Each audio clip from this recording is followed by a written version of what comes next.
ξαναγυρίσω, ρε! Θα ξαναγυρίσω και θα τη λευτερώσω την Τριπολιτσά! Έτσι φώναξα και μ' άκουσαν οι λόγκοι και τα βουνά. Και τα λόγια μου έγιναν σήμαρος που θα έπνε για τους τυράννους. Αυτή ήταν η ζωή μου, μαθες, Γιώργη! Ένας χορός, ευέλικτος, αντίθασος, ελεύθερος.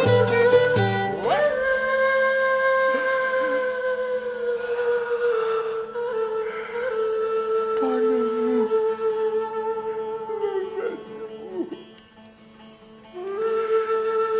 ψυχή της ψυχής μου. Από καιρό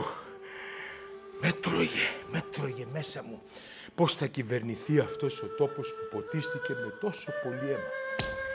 Και εκείνο το βράδυ το Ναβαρίνο τραγουδούσε κι εγώ χόρευα, χόρευα Γιώργη μου! Χόρευα!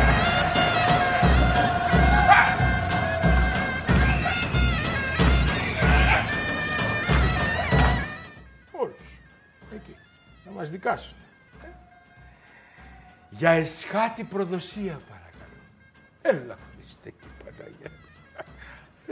Εσχάτη.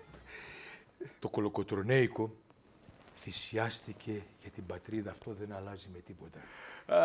Βαριέσαι, εγώ τα έχω ζήσει όλα. Και όταν τα ζεις όλα, τότε δεν σε ενδιαφέρει τίποτα. Έλα ρε, χάρη να με πάρεις. Τι με νοιάζει εμένα τώρα, τι με νοιάζει.